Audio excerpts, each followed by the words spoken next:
Welcome to the Seat 14 podcast, a different perspective on college basketball told by those who lived it. Join us as we bring you insider views, analysis, breakdowns, and predictions from one of the most storied programs in the country, from someone who saw it all from the end of the bench, the 14th seat. In association with the Field of 68 and alongside producer Jordan Barber, I'm your host, Todd Lanter, and this is Seat 14.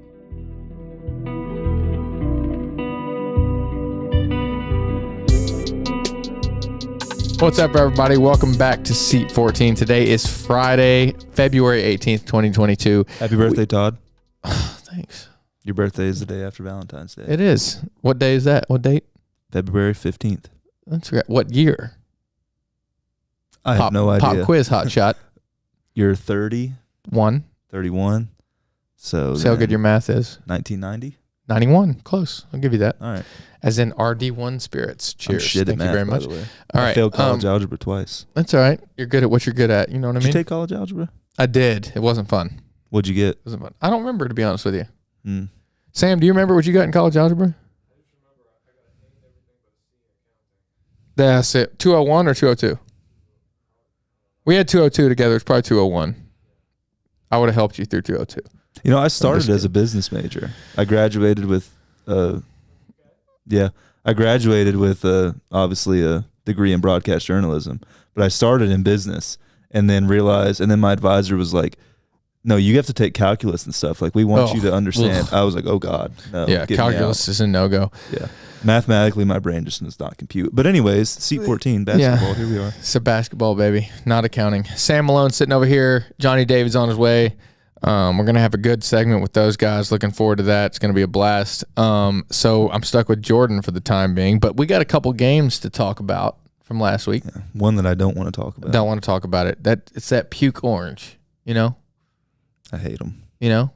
Like that inside of a pumpkin. Yeah, just the most foul shade of orange that you could ever imagine. That they're low down. They're dirty. There's some snitches.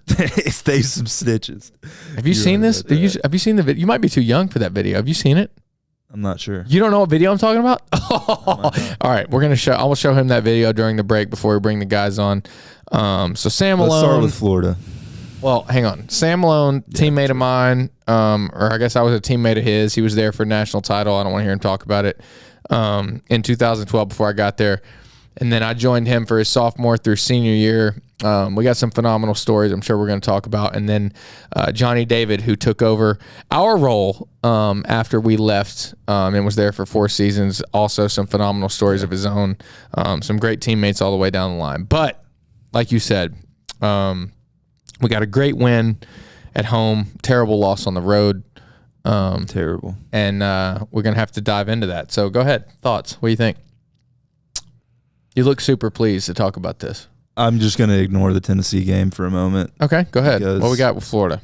Because the Florida win was everything that we'd expected. Mm-hmm. You know, it was yet another dominant performance by this team. It was a 4 o'clock game in Lexington. So like I prefer the early afternoon games on Saturday, which ironically we have coming up tomorrow. As today's Friday, we have a good one coming up tomorrow with Alabama at home. But I like those early games. We get to, for us as players, and again, Sam and Jonny can attest to this, but we didn't like the late night, especially week games, but even Saturday games where you're stuck. You're in game mode all day. Like we liked, you wake up, you do breakfast. I'm serious though. You wake up, you do breakfast, you do game film, you do walkthroughs, you do pregame meal, you go play the game, execute, get it done, and then you get to, afterwards celebrate. And when I say celebrate, I mean like you hang out with your family, your friends, you just relish, conversate. When you got a 9 p.m. tip off, that's a lot of waiting. It's a lot of waiting. A lot of like anxiety, you're up a lot all of chances day. For anxiety. You're up all day. You have your mood perks. You have your, you got your tired spells. Sometimes you can get a nap in. Sometimes you can't. Depends on the situation. If you're traveling, whatever. We always did pregame meal at the same time. We do walkthroughs at the same time. Pregame meal is always 4 hours before tip off. So a 9 p.m. game, you can do the math. 5 p.m. Meal, and then after the game, you're eating your post game meal at 11:30 midnight. You got post game press coverage and media. And then, if it's an away game, you're flying home, you're getting home at 3:30 in the afternoon. If you have a mid-afternoon Saturday home game, much different experience. So that Florida game at home last weekend, this Saturday is going to be great. Can we just blame the Tennessee loss on it being an evening I wish game? you could. Unfortunately, the AP poll doesn't really take that into account. No, they don't. As neither does bracketology come Selection Sunday. So, it's a. I don't think there's much to gain. I don't think we need to spend much time on the Florida game. Ball was moving quick. Sevier played great. Oscar played great. That was recipe. What we expected. That's the recipe for a W.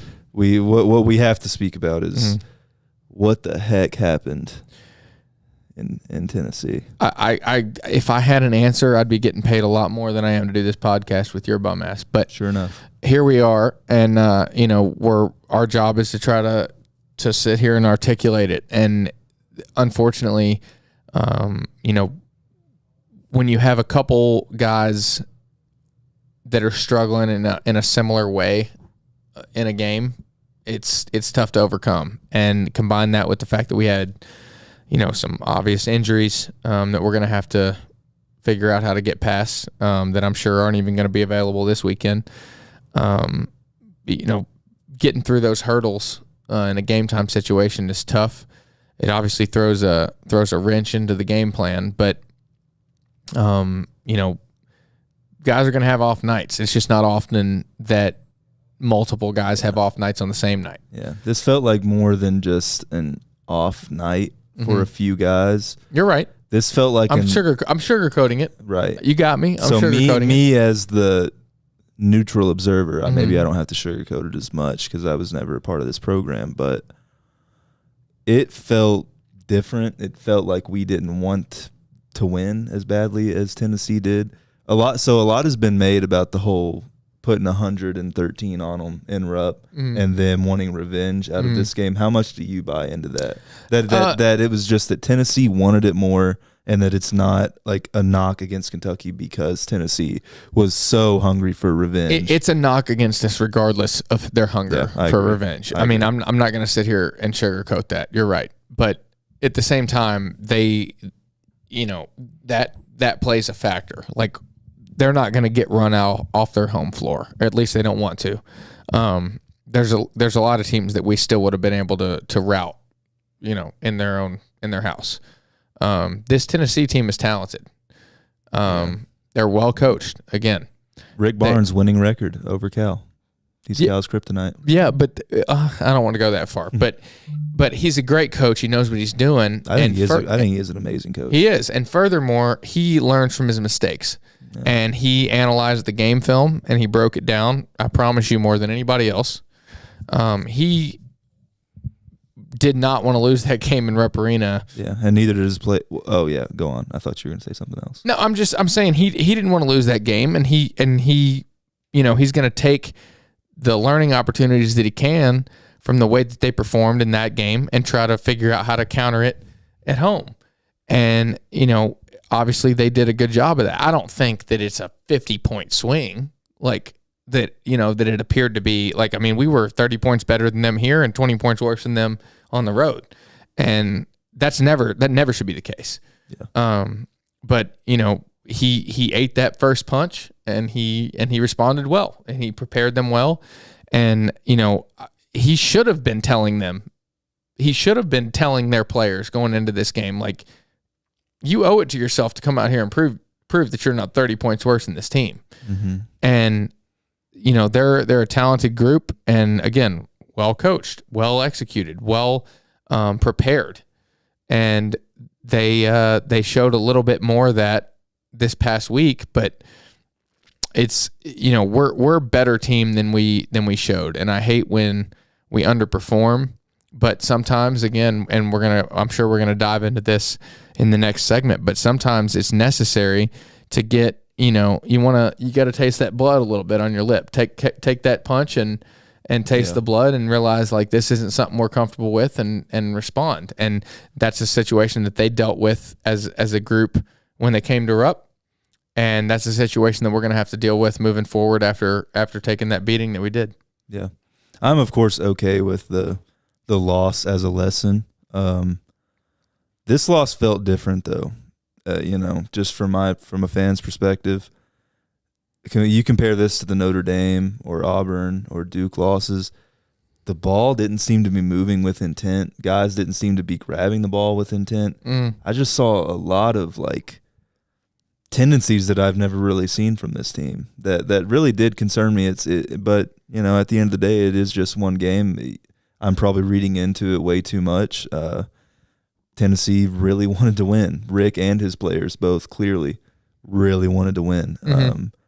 They were doing some pin down action on the wings that was giving us fits. Yeah, just tearing us. To be honest, I'm shocked that those type of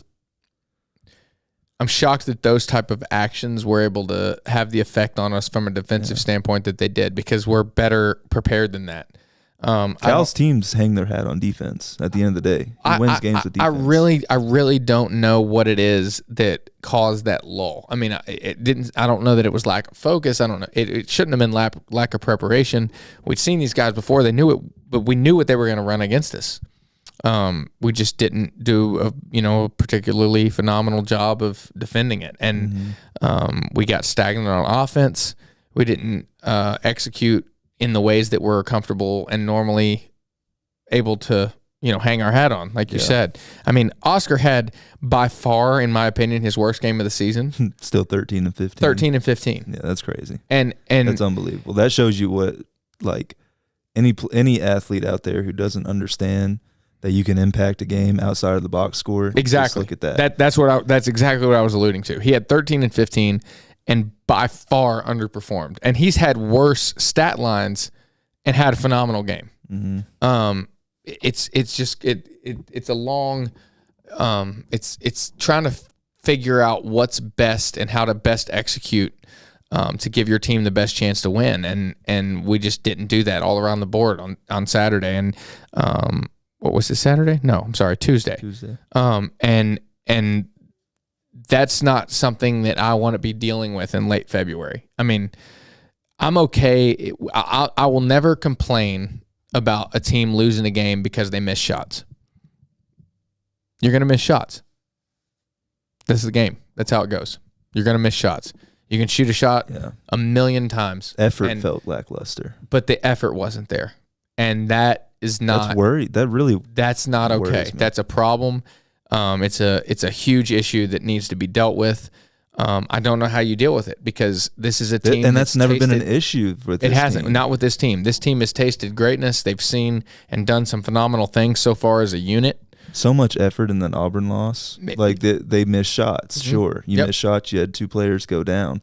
I never questioned the effort, the moving the ball with an intent to, really capitalize on the defense's mistakes. It just felt like we were out there just playing. Playing not to lose. 100%. And that obviously is, a struggle. And it's not something that I feel like I don't know that that's coachable. That's what worries me. Which makes me hope it was just an aberration. Some set of circumstances that created this feeling amongst, a few guys that, and obviously Ty's injury didn't help it at all. You think Cal should have played him?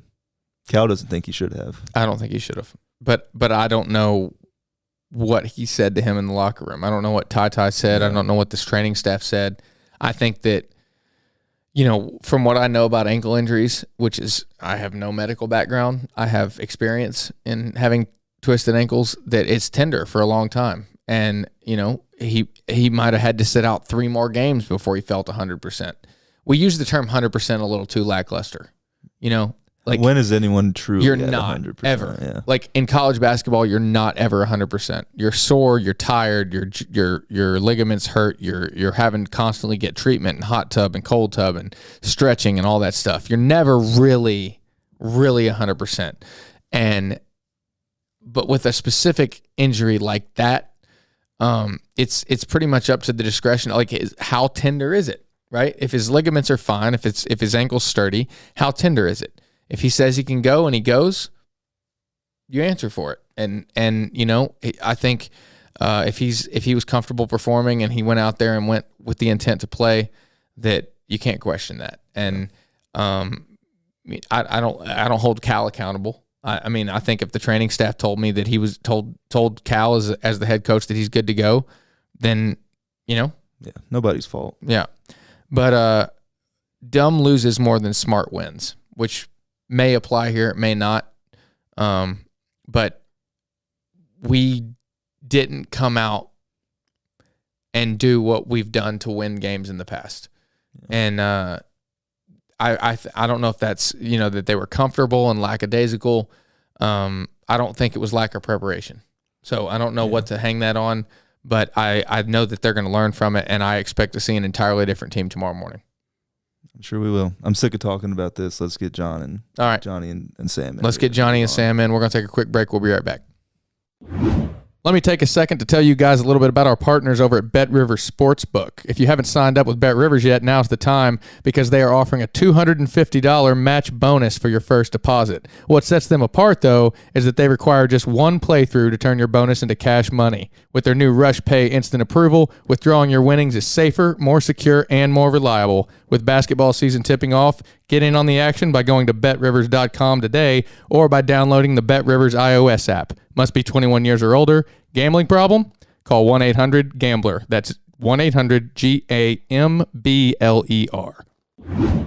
Welcome back. I got my two fellow All-Americans here with me. For those of you that don't know who Sam Malone, and Jonny David are. Welcome in, guys. Appreciate you joining us. Appreciate you having us. Are you enjoying your RD1 William Tarr? Yeah, this is great stuff. Yeah? I'm not the biggest bourbon guy, but I could. We're trying to convert the Boston boy, but you're picking it up pretty good. Yeah, no, I'm a bourbon guy, and this is pretty good. Did it start in Kentucky, or were you already that way? Were you already tainted before you got down here? It started whenever I was about to leave Kentucky. Really? Like the end of your career here? I didn't bourbon until my spring semester, senior year. Okay. So I was kind of mad about it. Yeah. I only went to Woodford and Wild Turkey. Well, that's good because you were just 21 at that time, right? And you're not allowed to drink alcohol before you're 21. You're right.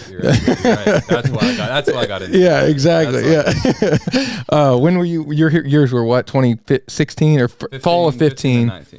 And Sam and I were there together. He was there a year before me. He's got a ring. I don't want to talk about it. All right. So let's start with the obvious situation here. We just got spanked by Tennessee. Sam, your and I's worst loss was at Thompson Bowling, right? The worst loss is usually the last game of the season. Okay, let me rephrase that. Biggest loss by points was at Tennessee, right? We got absolutely smoked. Coach Cal got thrown out of the game. Fans are crazy there. I think it was a brand new arena when we walked. It was the first, but that was our first game after Nerlens got hurt. Yeah. So we weren't in the best of spirits that day either. Is it as a strategy? Is it a strategy? 100% it's a strategy. Yeah. Yeah. He'll never say it's not a strategy. He'll never say it wasn't. Let's not pretend that he doesn't lose. He loses his emotions a little bit sometimes, but there's been quite a few times where it was Texas A&M that year was a strategy. You remember that? Yeah. He was like, I remember him coming out at half, and he's like, "Y'all buckle up." We could tell. Did he ever do that with you all? Yeah, my freshman year at South Carolina. I do remember that. In the first couple minutes, just was going out of ref, and as soon as he left, we just rallied. The team energy was so different, and in a good way. Good way, kind of rallying behind. KP was leading the way. It was fun. That's one dude I miss having here. But he KP, I mean, but Cal, to answer your question, he's he can tell if the trajectory of the way they're calling the game is going in the wrong direction, and he kind of just changes the tone, change the narrative. And go ahead. I got a question on the KP thing. If you were a betting man, would you bet on KP as the next head coach of Louisville? I'd like to, yeah. I think he'd be great. I would love to. I don't know if I should have or should not have said this, but I said something to Zan the other day. I was like, man, I hope he gets that job. I hope he takes it. Would that make the rivalry better? So, Kentucky people like KP. Yeah, they really like KP. Yeah, but it's happened in the past with Wayne Turner going to work for Patino and some other guys. So, that would juice things up a little bit. I personally would love it. I'd love it. People hate Louisville because it's easy to do, but the rivalry is when both teams are good, that's what makes it fun. Louisville's sucking this year. Like, yeah, the fans love to run their mouth, but it doesn't make the rivalry fun. Like, you want it to be. It's not a rivalry if we just, punk them every time. And right now they're so down. It's just like I don't even want to. Yeah, I'm not even excited. Like, I'm not even like mad that they're not making the game up. Yeah, no, I think it'd be definitely better because it'd be two better teams playing against each other. Be there, but as far as like fans going at each other and stuff, and like always, I mean, we obviously don't like their coaches most of the time. But with KP there, as players too, like from our perspective, we like KP. Like, love KP. I would root for Louisville.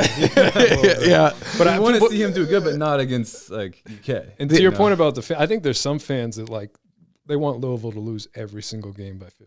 Yeah, I'm not gonna hate on the program. Like, I'm not mad about the program. I just don't like some of the things they've done and decisions they've made. Like, they made it so easy for everybody to root against them, like with all the scandals and everything else, that they're so easy to hate that it's almost to the point now where we're just like, all right, like how you can't get this straight? Like, it's not that hard to not be, pieces of shit. It's a top tier program. It should be, but they're down and like they made so many bad decisions over the last like 7 years that I can't even wrap my head around like how you begin to dig out of it unless you just clean house. Now they need a new AD, which I think they should bring in Dwayne Peavy. Yeah, they need a new president. That'd be good. That'd be good. If they brought in Dwayne Peavy and Kenny Payne, they got something good going there. They would have something good going. I'd throw on a red T-shirt every once in a while. Yeah. Yeah, I don't think that's a good idea at all. But the rest is fine.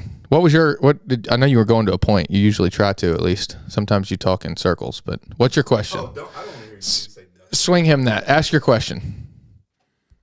First of all, don't you dare call me out for talking in circles, Todd Lanter. Hey, that is your specialty. Don't disrespect the producer. That's right. I run this shit. I'm the captain now. No, but I want to know. In y'all's opinion, is it better, because this was the worst loss of the season, undoubtedly the worst loss of the season against Tennessee.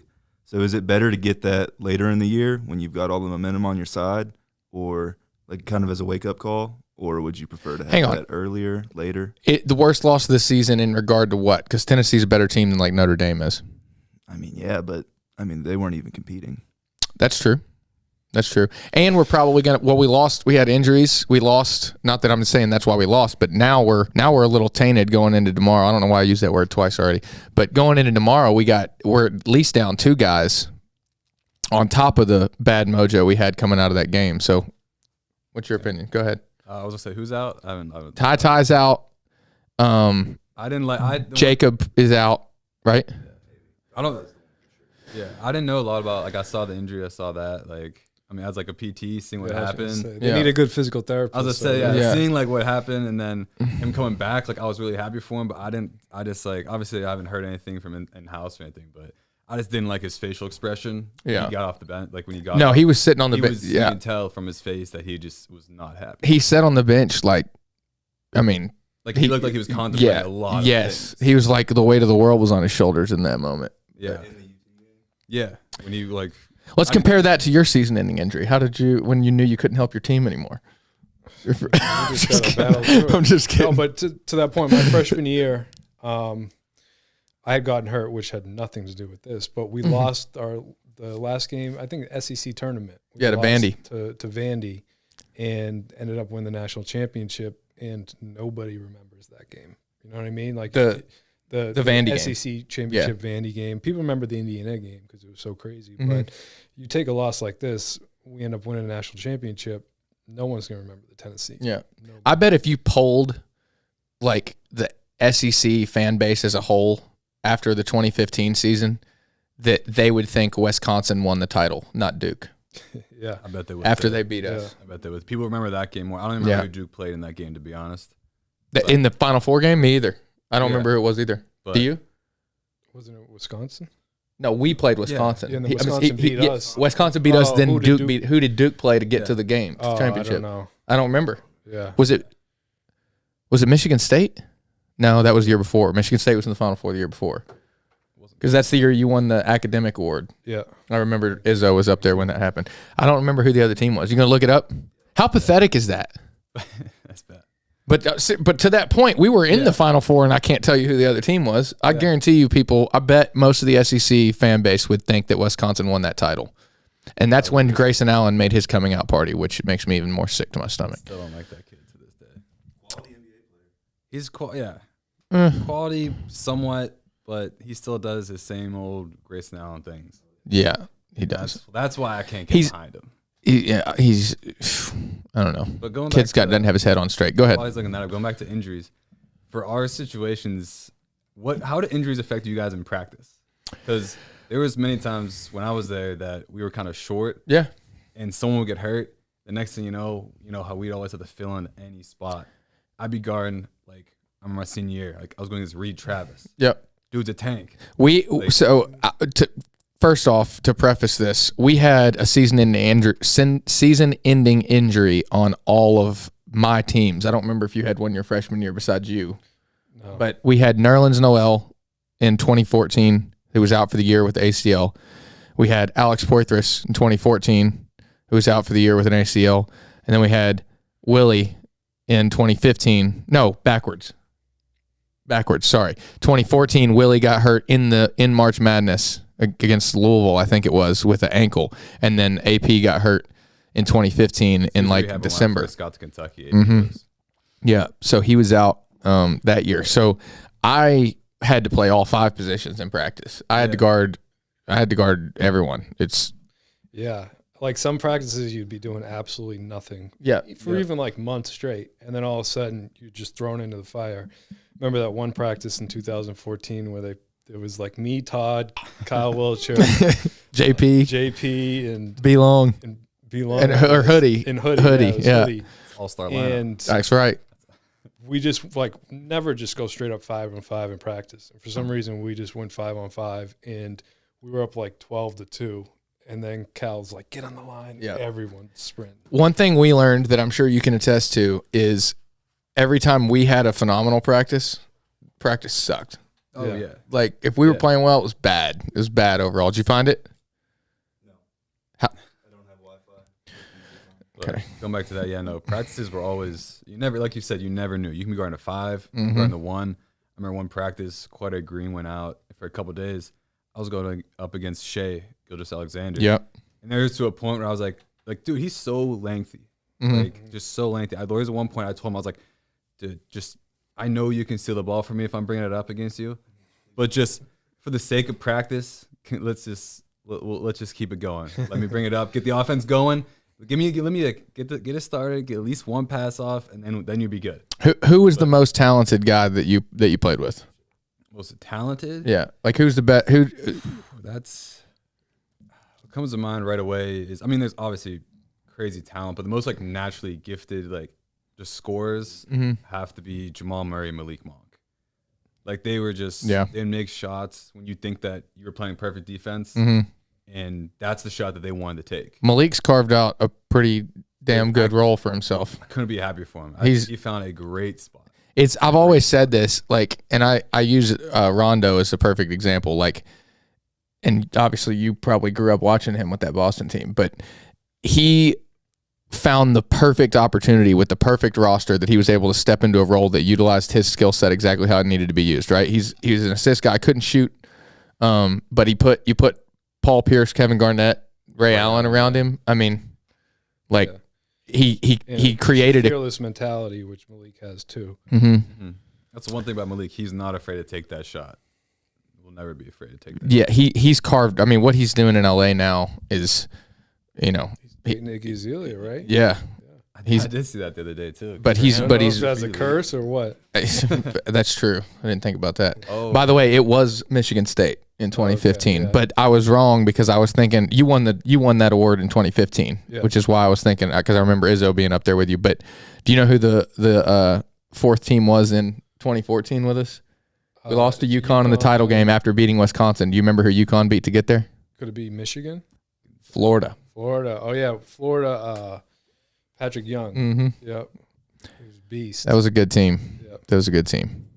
What's the as always, we always say this, but this is supposed to be like a chill basement bourbon sipping conversation, so we don't really have much of a game plan here. But I want to know what game do you remember the most on the road? Because we talk about that. Like all my guests so far that we've worked or talked with have been former players. Most of which in an era, further behind than ours or longer ago than ours. We had Hoodie on recently and Dominique Hawkins, pretty much everybody, and Jared Polson, but everybody else has been the older generations. Yeah. And so I want to know, out of all the places that you traveled, what you think was probably the most hostile environment or the place that you hated going the most. I'd say we hated going the most in I don't know. There's two different questions. There's 3 questions. Okay, answer all 3 of them. Hated going the most. I mean, at Tennessee, I really hated Tennessee. Okay. I hate they low down, they dirty. I hate to compliment Tennessee, but I do snitches. like their arena though. Yeah. It's pretty nice. It's open. But, there's no defined wall between the stadium and the concourse. Yeah, and that's the only positive thing I'll say about Tennessee. Huh? Yeah. Lots of NIT. Oh, you saw that thing, it was like Final Four, Sam Malone 3, Tennessee 0. At college game day, that was pretty funny. That was funny. Sam, that's amazing. I forgot you made those shirts. It was like one every game I played in. He did. I love that. That was amazing. Yeah. That was great. But going back to what you were saying, one of the coolest away games we had, I'd have to say, was West Virginia, junior year. That's when we were down, I believe, like 19 points. Like nothing was going our way, and then I believe it was like Kevin Knox started going off that game. But that place still was just crazy. That's awesome. It was really rowdy, but then as soon as we started coming back, it got pretty quiet. But that was probably one of the more hostile environments, I think. That's the best came back feeling. And won. It was probably the best comeback win. Also, that's awesome. That's the best feeling. Quieting the crowd on the road, not from me. I wish that I would. I said this last time actually. JJ Redick was one of my favorite players to watch because he ate that up, man. He'd get on the road, hit a couple shots, everybody's booing him or whatever, and he just loved it. He'd eat. It was just fuel.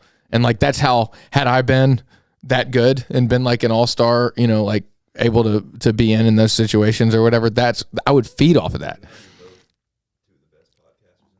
Shit. What about you?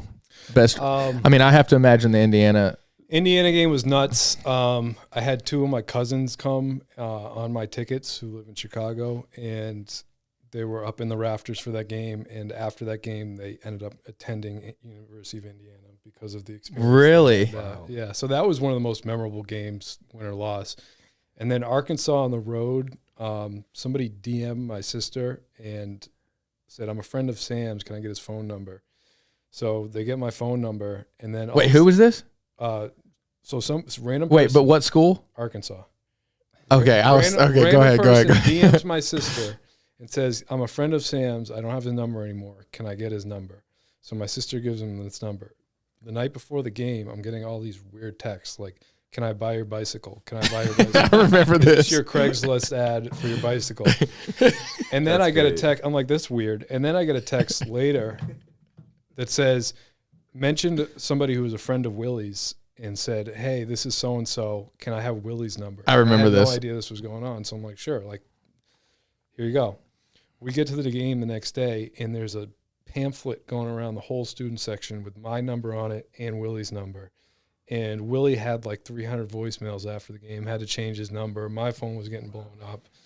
I remember that. That's probably one of the craziest opposing fan experiences. That's what happened with, I don't remember the team, but when DeMarcus said, "Call me," that's the same. Somebody, I think it was Hoodie. Somebody hit up Hoodie and played the same. My strategy a lot of time was to direct all the hate towards me so that my teammates could just do their thing. Yeah. It's nice headband, loser. I do remember that. All right, keep it coming. The most shit that was ever talked to me, you probably remember this, was at Notre Dame. Do you remember when we played there? I don't remember that one. So I remember when we played there. And we lost. Yeah. So at Notre Dame, the whole football team was the first 3 rows of the student section. And they're running their mouth to me. And they knew my sister's names. This is my first year. They knew my sister's names, my parents' names. They're lighting me up. And I'm like, why do you, our fans don't know my name. Why are you worried about that? And they end up beating us. It was, terrible loss. It was awful. And then a couple months later, the football team was playing in the national title game. And the Manti Te'o story broke. And I was like, that's what you get, you sack of shit. But that was they got whooped that game. Was that Alabama that beat them? You probably remember. You don't? You were like 10 then, probably. I guess that was 2013. How old are you? He just graduated in December. Oh, congrats. Student intern over here. No longer. That's right. That's big boy. All right, next question. Take it. Let me get that. Sorry, that's weird. Yeah. This table. Working on the hey. That's a genius move right there. That's an advanced maneuver. Advanced maneuver. God, clown show. What does a team? So Cal's justified this loss. I'm not gonna say he's like doing it consciously, but he's saying, I've got a team that is built for March. Bring it on. What does that look like? What does a team in the all three's minds that is built for March look like? Go ahead. I feel like, he definitely has the team. Watching him like early on, because I remember the one team I can relate this kind of to is my sophomore year when you have a lot of those guys who are older. I mean, a lot of them are transfers though. I'm sure you guys, like when you guys had older guys on your team, it made a little bit difference instead of just having freshmen and sophomores. And you got like good. I feel like they got good leadership on this team. And I mean, the loss was a loss last week, but as far as like having the tools to be able to make a run and having those guys, I feel like you have it. Yeah, like you definitely have them. I mean, there's a couple components that make a championship team, right? I mean, you got to be able to score at all three levels. You can't get out rebounded. You got to be able to run the floor, stop the ball. I mean, defend in the half court. Consistency. Yeah, consistent. I mean, the thing about that I think makes most of our teams unique, specifically to this year's team, is you have, you got a guy like Oscar, but then you got a guy like Damian Collins, right? They can't prepare for both. They just can't. And Cal's always found a unique way to utilize those tools at the right times to take advantage of teams because they can't spend hours in the practice gym in March preparing for this matchup. And so most of the time they don't have an answer. They end up throwing something stupid at us and we figure it out, and talent beats them every time. That's why a lot of times Cal gets this reputation for rolling the ball out and letting them do their thing. It's him specifically placing guys in a position to do something that they do well. One thing he always did for Sam and I's team, and I obviously watching from a distance with you all, is he finds those 2 or 3 things that any given guy is good at. And he says, this is what you're going to have to do to make your team win, to help your team win. Even though we knew that, Book was capable of, running point or was capable of creating his own, shot off the dribble. Like, he was pretty much limited to spot up shooting and 2 dribble pull-ups, right? I mean, pretty much for the most part. Carl was right or left shoulder in the paint, and maybe a 15-footer here and there if they left the gaps open. Both of those guys are all-stars because of neither of those things that they do in the NBA. I mean, Book's not an all-star because of a spot-up 3. Like, he's not. Carl's not an all-star because he shoots hook shots in the paint. But that's what that team needed for us to be successful. So he finds ways to kind of put those guys in a position. And going off what you're saying there, I feel like the best teams that he's had, especially when I was there, I'm sure you guys can relate to it too, are the ones that actually buy in to what he's telling them to do. Yeah. The teams with the guys who try and be like, oh, he tells me not to dribble and drive as much, and then they try and do it and turn the ball. Like, those were the times where you'd run into trouble or run into a bad stretch, and those were the teams that weren't as just wouldn't win as much. Yeah, because they weren't listening to him. He knows what he's talking about. He knows. He's been doing it a while. He knows what he's talking about. Hall of Famers, go. Yeah, exactly. But until you get in there and see that that's what he's telling them to do, then people are playing armchair quarterback and they're speculative and they're like, well, he should have done it this way. Well, I mean, that's easy to see. Hindsight's 20/20, but he's focusing on how to get those guys to the professional level. Their goal, he says it every year in preseason, your goal is to make money playing this game. If you rising tide lifts all boats, you buy in, do what we're telling you to do, it's going to be good for everybody across the board. There's sometimes where, again, from the outside looking in, a guy like Jamal Murray was being asked to do more than he probably should have been asked to do at certain times because that team didn't necessarily have all of those other components built around them, even though you all were great that year.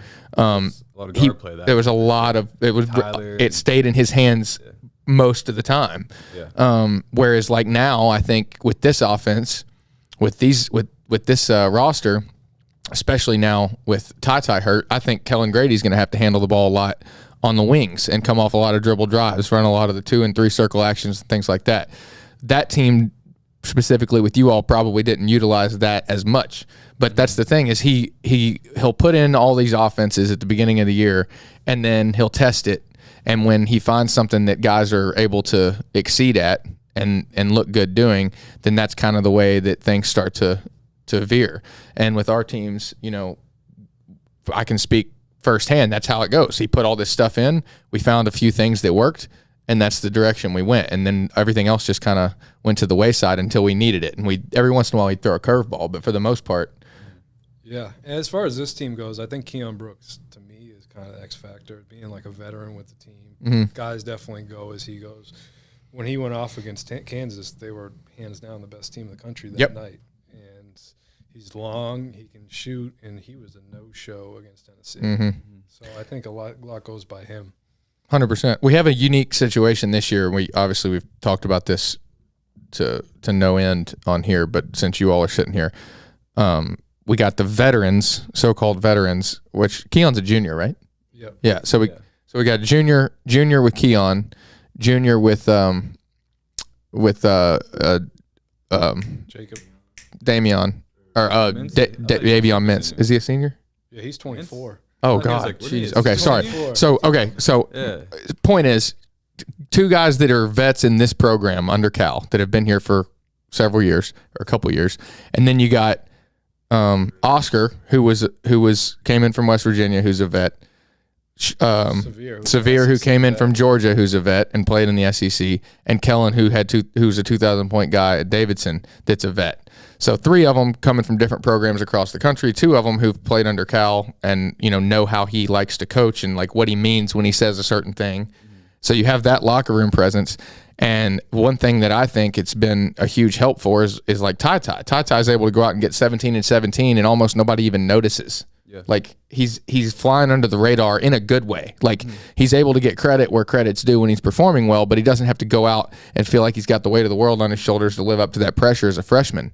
And I think what that's been able to do for him and for this team is something that we don't get to see here very often. Yeah, and like you're saying, like that kind of describes their like entire team. Like they're extremely balanced. Yeah, it's not just like you're bringing up Jamal Murray that year before. Mm-hmm. Like I thought it was a lot heavily with like Tyler Ulis and him. Mm-hmm. And that was kind of not it, but like for the most part, our main core. Yeah. But like with this group, you got a little bit of everything. Mm-hmm. Inside, outside, you literally have it all. So that's why whenever someone, like, if they're just doing what they're supposed to do and playing their game, then they're gonna have that. Yeah. Like they're gonna have that 17 points, 10 rebounds, or whatever the record he broke with the assists. Like nuts. It's crazy. Nuts. It's crazy. But he's not drawing. Basketball. Yeah, they're able to just do their thing. Like it's like he's. I think I was gonna say it's like he's rolling the ball out there and they're playing pickup. I mean, in a weird way, like the amount of points you score as a team kind of correlates to how happy the team is. Because if you're scoring like the 50s, guys are like, I'm not getting mine. You know what I mean? But this team's getting 80 points a game. I think highest they said since 2016. We're averaging 82 right now. 82, which is 84 in 2016. So when you're playing like that, you're having fun. Yeah. Because guys want those double-figure numbers. You know what I mean? So I think the way they're playing is exciting. I think that they're a team that is obviously veteran and is gelled together. It seems like they really like each other. Now it's just time, like, when shit hits the fan, are you going to step up? Mm-hmm. Who's good under the spotlight? They're just fun to watch, too. Yeah. Like, I forget, I don't know what year it was, but there was a year sometimes I would watch them and, like, they would do their thing. They would still have, like, the nice lobs and stuff. But there was, like, I don't know, there's just something missing, Mm-hmm. I forget which year that was, but I'm not talking bad about anybody. Was it after you left? It was after I left, yeah. It was so this is your, third year out? Third year out. So there was the COVID year. Mm-hmm. And last year. That year sucked to watch, I'll tell you that. I think that was it. Last year sucked because, the team. 2 years ago. Last year's when they were 9 and 16. Whatever that year. Yeah. Whatever that year was. It was so just, I was watching them and it just. That year sucked because obviously the team was struggling with some cohesive issues and things of that nature. But also you're looking at imagine what your career at UK would have been like without the fans. Oh, I could not imagine that. I got out at a great time. I can't I can't stomach that. And I'm not like, I don't even know how to put that into words. Like that was like what you work for. Like you come to a school like this and put all that work in the gym in those, midnight hours, getting all those extra shots up and stuff. It's not for the glory and the spotlight, but like you want to be able to go out and showcase what you've built and what you've worked for on that's part of what coming here is for, is that stage. Like that will drive you crazy. Yeah. Literally crazy.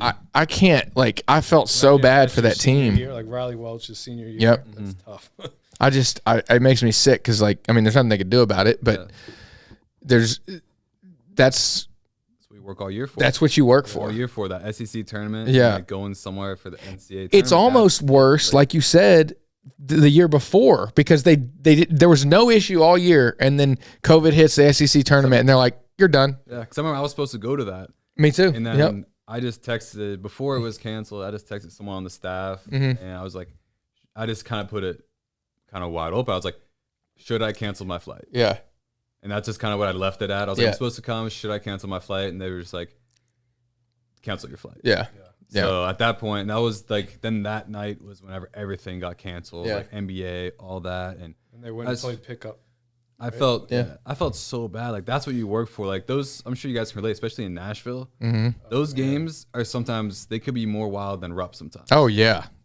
So like I said, I feed off of that, the road energy. I just love it. Like, I love it. I would be, if I had been a good player, like good enough to get minutes, like I would have thrived in those situations.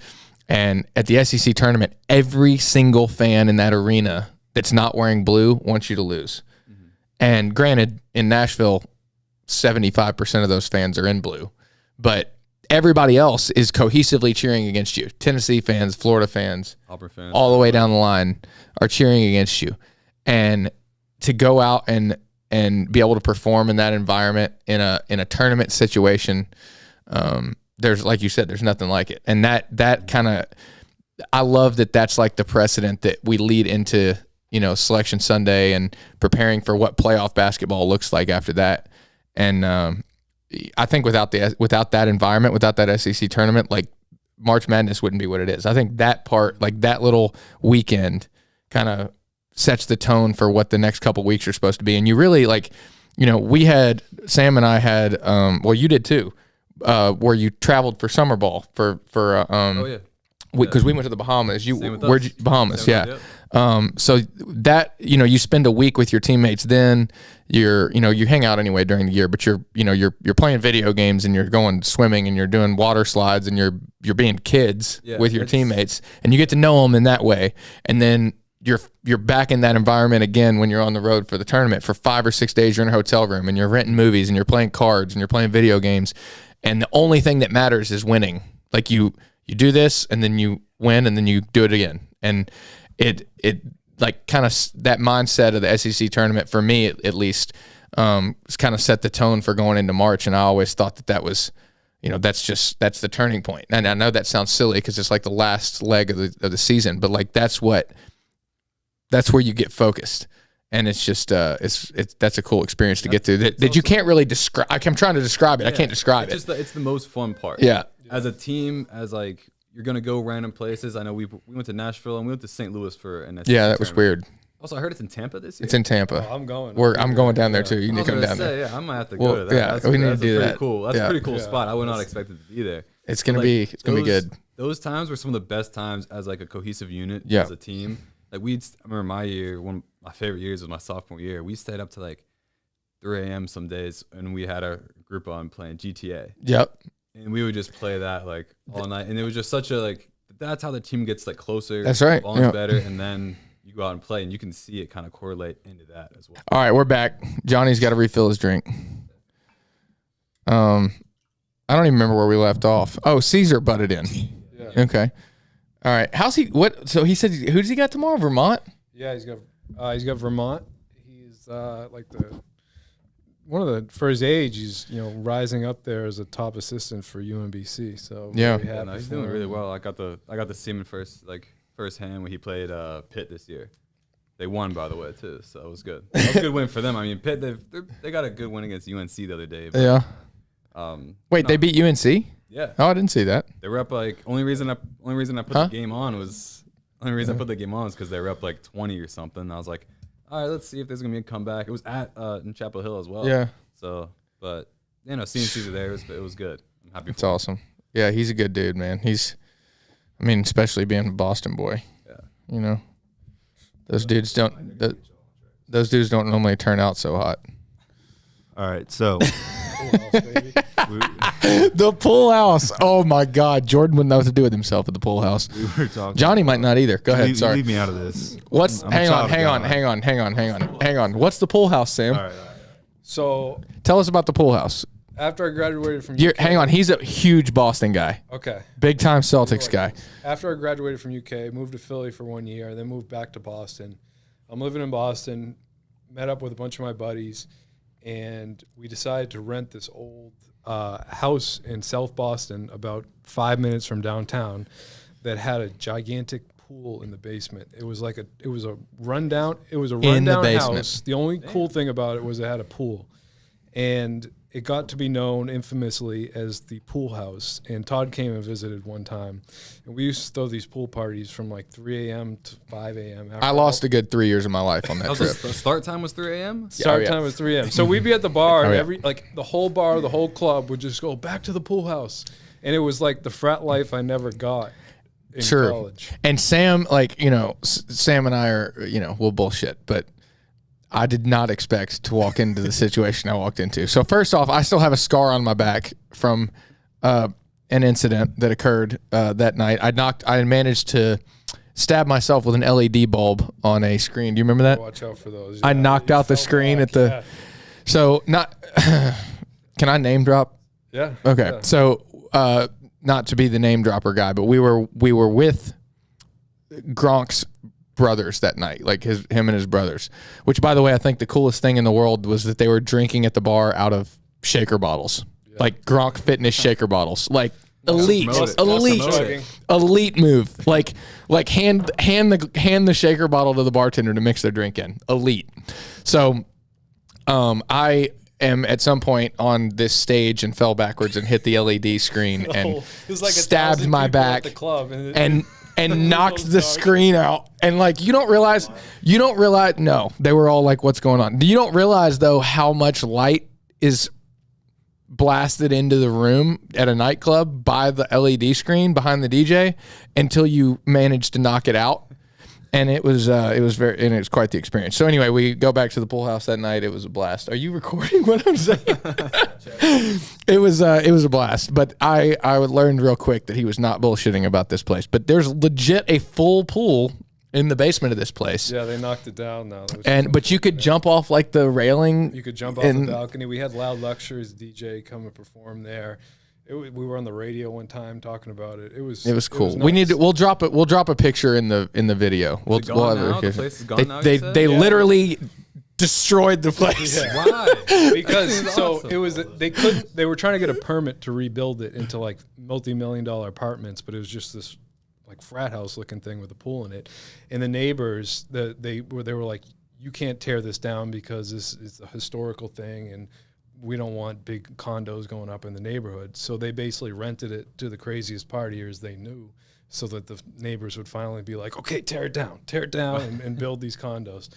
But yeah, we had some wild times there, and it was a good run. It was a blast. It was not what I expected. We got to let out some of our steam that we didn't get to let out when in college. Yeah. But you walk in that place and there's they had the full inflatables for the lake, on this thing, and the balconies were big, but the balconies were set up in such a way that it would literally be looking over a balcony into a family room or whatever, but it was the pool in the basement. So you could stand at the balcony, they'd have the DJ up on the balcony, and people would be in the pool partying. We had Nate Robinson show up one night. That was pretty cool. Just absolutely wild. It was great. Anyway, what were you gonna say? I was gonna ask one question about going off that as far as you talking about frat life and stuff. When you guys were in undergrad, did you guys get experience that much at all, going to the parties and stuff like that, or kind of stayed away from it, or what? You're looking at me. So I had so we didn't. I didn't have much experience. I had a couple friends that were in fraternities that I'd known from high school that were still here when I came back. but I kind of intentionally steered away from. I felt like we were kind of imposing if we showed up at stuff like that. Yeah. But we would do a lot of things, on our own. Like we'd go, tailgate at football games and things like that, but in a way that we didn't, I don't know. We didn't really overstep, I guess, but we had relationships with people. We had like great friends that were in SAE. Yeah. And it would just be like, come to every party, be cool. But I do want to talk about one story and clear the air on it because undefeated our senior year, me and Todd, me and you. me and Todd stayed out just a little bit too late. We were 21, both over 21 at the time. Nothing wrong with going out. We had a curfew. Here, get this up here. You're going to need to hear this. And me and Todd went out to the paddock for just a little bit too late. And it was our curfew was midnight. It was like 12:15. Like it was not bad. And so we're sitting at the bar at Paddock, and there was like a girl I was talking to, and the bartender for whatever reason was mad about it, and I just got blindsided across the bar, absolutely smoked and thrown out of the bar for no reason, like cold cocked over the bar. So like bartender, Sam's leaning against the bar with his back against the bar, and dude just reaches around and cold cocks him from behind the bar. Crazy. The bartender. Yeah. Oh, the bartender. The bartender. Oh. The bartender. Like the least expected person. Yeah. And I got thrown down the stairs, pretty much, I think, broke my collarbone or something like that, and walked to the hospital the next day. And then we had to deal with Cal the next day. And Cal, was pissed that we were out past curfew. He's like, you guys are undefeated. What are you doing? Which he's right. Yeah, which is right. Which is right. And we messed up. And I had to explain to the whole team. The truth is, though, that this was a Sunday night. Yeah. It was a Sunday night. So hang on. So that we had a 1 o'clock Sunday tip, which I don't even think I've heard of since then for us. Yeah. We had a 1 o'clock Sunday tip. So we get done at like 3:30. We're off, as Kyle likes to say, the rest of the day. Yeah. And then Sam and I were in business school, so we had a project due the next day together. We went back to his house, worked through the project, got an A on it, but we went out afterwards for a friend's birthday, like you said, and we weren't drunk. We weren't, we were there for a short while, but it would happen to be right after curfew that this happened. And, obviously we brought a spotlight at the wrong time, but yeah, at any other time, Sam would have got a check. Yeah. I mean, we could have sued the spot for a lot of money. We still don't know. We never addressed it. It was, and to be fair, I'm not going to say, huh? I think it was over a girl. I think it was over a girl. I'm not going to say who because I don't want to draw negative attention to this, but it's just a college story at this point. But at the time, there were several people that could have made a big stink about that on our behalf that we were like, leave it alone. They were there and saw it. And we were like, and kudos leave it alone. For Cal, while he was really pissed, he didn't throw. He suspended us. Yeah, he suspended us for 2 games. And over Thanksgiving too. Yeah. So we had to go home for Thanksgiving. I think I remember that. Which was like before I knew you guys. I remember like there was a game they blew someone out, and like obviously that's our time to shine. We should have been in. That's our time to shine. And I was like, where they at? And I was, they're not even at the game. Like it was. Wait, you didn't go to UCLA? No, we went. Well, we didn't play. We played UCLA in Chicago. Yeah, and we were up like 30-2. Yeah, it was over Thanksgiving though. And anyway, long story short, shouldn't have happened.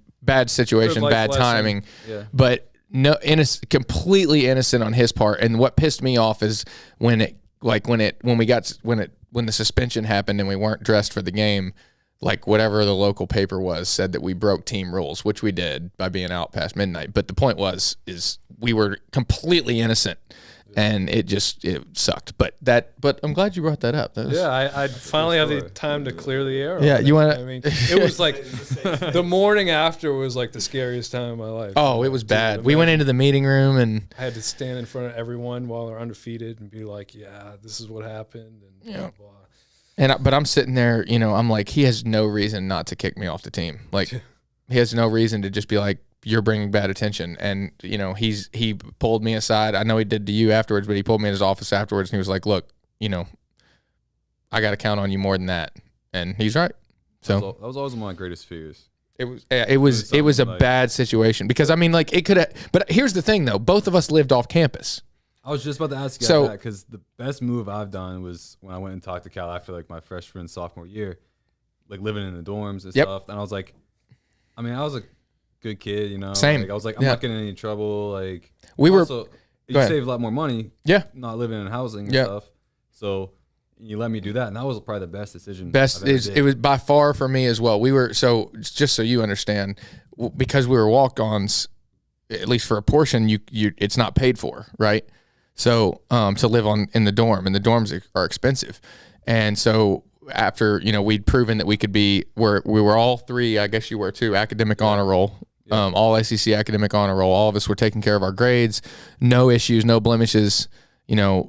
Showing up to practice on time, doing what we're supposed to do and everything, and trusted us to live off campus. So when I say we were out past curfew, we weren't supposed to be in the dorms. We just shouldn't have been where we were. And, Did they make you guys drive to the lodge? Yeah, to check in? Yes. Yeah. It got to the point for me, I called, I would text the coaches, like whether it was Robes, Barbie, KP, like Joel, whoever it was, I would just call and be like, do you really want me to drive over? Like, I literally walk in the door. Yeah. And then I leave. Yeah. Walk out. I leave. You don't know where I'm gonna go. I'm gonna go home. It's a Tuesday night. Like, what do you want me to? What do you think I'm gonna do? Yep. But it got they probably thought you were gonna get in a fight at a bar. I mean, on a Sunday, if it was Sam, maybe. Yeah. Hey, you know what? I'll say this. Sam is, for the most part, composed, but doesn't take any shit. Right? Yeah. He was 100% innocent in that situation, and I would have been quick to throw him under the bus if he wasn't. I'm just kidding, but it was pretty, like, it again, any other circumstances, and that's a lawsuit. But I think the kid that ended up hitting me like got stabbed or stabbed somebody after. So yeah, dude was out of his mind. Dude was out of his mind. No, he wasn't. I'm telling you, it was very, very. I mean, people that worked there like quit afterwards. They were like, I'm not dealing with that. It was very odd circumstance, but again, But next subject. Yeah, next subject. All right, ask your question now. Sorry, the pool house got us distracted. Yeah. This is a basketball podcast. If That's you guys true. Didn't know. Well, this is about basketball. Yeah, this is good content, no doubt. Life outside of basketball. Right. Mm-hmm. So we were talking about like how this team is constructed and they're built for March, right? But I think one thing that you could look at this team and say they lack is NBA talent. And I think there's a correlation there. The more built for March you are, probably the less NBA talent you have, barring some ridiculous circumstances like the 2015. Wait, hang on. You think that the more you think? Let me clarify real quick. You think the more NBA talent you have, the less prepared for March you are? Okay, go ahead. You're shaking your head. I was saddest. I mean, I couldn't disagree more. Okay, go. No, this. I mean, I'm saying, like, don't say this filtered because you got a mic. Say it like how you would if he's. So I want like, you're full of shit. You're saying the more March Madness ready they are, the less NBA talent they have. That's what you're saying. I just want to clarify again. Typically, okay. Call him stupid. Go. I think it's really stupid. It's extremely stupid. The more March Madness ready you are, like March Madness, you can be March Madness ready with no NBA players and be okay. But when you have the talent that we have and have the players that we have going into it, like it's, I don't know how to respond to that. And he's going at it. It's just like, and I think we do have solid NBA. We do. No, that's what I'm trying to say. We do. We have like, yeah. There's at least right now on this team, there's at least going to be, okay, first off, most people on this team are going to go to the NBA at some point, whether it's G League, literally probably 90% of the guys. 90%. At least that's how it was for, I could only maybe put a handful of people in my hand that in my 4 years that just didn't. Mm-hmm. I'm one of them. Yeah. Hey, but like the NCAA got it right. Most of us are going to go pro in something other than sports. I feel like no matter talent, throw talent out the window. It's more so about like the team in general going into it. Like you can have, I agree with you as far as the point where like you can have NBA talent or not, but when like you're a cohesive unit and you're also buying into it and listening to the coaches, you can get as far as you want. There's teams like, I remember the COVID year. There's like that Penn State team and Dayton, who were like a top 10 team. I felt bad for them that year because that was like a one in a decade team, but like they didn't have a lot of NBA players. So I get what you're saying, but go try to because I'm still in.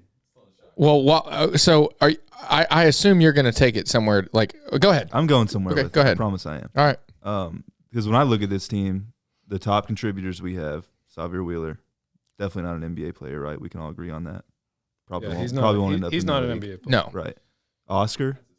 That's where I'm getting to with this. Okay. I'd pick him. I'd Oscar, pick him you up think late so? first round. Oscar. Okay, hang on. Oscar is somewhere between the 25th and 40th pick right now. He's the best player in college basketball. Yeah, That's not the same thing. That's not the same thing. Are you? Oscar is somewhere between the 25th and 40th pick. If he was to ask me my opinion as to whether he should return or not, I'm going to say he should return. Now, even if he becomes a, Are you I talking think- like I think you an should. all-star level or just like a solid NBA guy? Rotation? Oh, he's 100%. I think going he's. to. Yeah, he's there. 100%. he will make a roster and be fine. But my point is that he's 25th to 40th pick ish, which is the feedback I'm getting. Even if he wins National Player of the Year, what's the risk of coming back? This is where actually the conversation of NIL, which I do want to ask you all about in a minute, comes into play for me. Because if you're a player like Oscar, right, you win National Player of the Year, you go to the league and you're a role player. Maybe you find the right roster. You're in good shape. You don't. Maybe you're out. Maybe you got to go G League. Whatever the case is. What if you could get $500,000 to come back? Because in NIL deals to come back to Kentucky. It depends on his visa, right? Yeah. Well, that's a different story. But so he's on a student visa. So working is a little, they got to figure that out. But the point is, if he's able to make money coming back, and let's say, don't use Oscar as the example, but in this case, like he fits the exact mold, right? He's going to potentially be the National Player of the Year. He's in a position where everybody loves him. Like his morals and his business prowess is all in line, huge right? in the NBA. If he's able to win National Player of the Year and return, he's guaranteed $500,000. Easy. I mean, probably a lot more than that, honestly, in this town. But he's guaranteed $500,000. Now you're a little bit more risk averse as far as injury goes, and it might be worth looking into coming back because you're most likely going to improve your draft stock. When you have a guy like that that's so much of a culture bringer-upper, like guys that just like help even if they're the last guy on the bench, like George Niang with the Sixers was on my high school team. No one ever thought he was talented, but he was the nicest guy in the world. Ended up getting improving. Was a star at Iowa State and still got overlooked, and now is starting for the Sixers. Same thing with another guy who grew up with Pat Connaughton. It's the same thing, like overlooked as a pro, great bench guy, just a light for their team. And I think Oscar has that same, like people gravitate towards him. And, those guys at the end of the bench, they're interchangeable. Mm-hmm. But if you can stick a guy in there who's going to make the whole team better in practice, who's going to be physical, I mean, I would take him late first round. Yeah. I think he's a late first round I think pick. no matter what he does, he's going to make a great living with basketball. Yeah, He'll he be a will. guy, He will. He might not be the star or anything like that, but he's going to have a great career for 10, 15 years. He could. He can do anything. I mean, the guy is determined to build a life for himself and his family, but he's going about it in the right way. But the reason that I say what I said is he's gonna be late first round, maybe second round, if he goes this year. If he wins National Player of the Year and he can return and guarantee himself some money to take care of his family in the short term, he can only improve his draft stock. If he gets hurt, we know Kentucky takes insurance policies out. We know he's going to have NIL opportunities. All that's going to do is help him. The biggest thing, and I'll piggyback this conversation real quick with the NIL situation, is the biggest thing is everybody looks at it like, oh, they can make money during the season. Yeah, that's great. But the way that I think about it, and I assume you two do as well, is from a business perspective, you get to learn the stuff that everybody else is learning while they're in college that we didn't get to. We don't get to do internships. I didn't know how to fill out a W-2.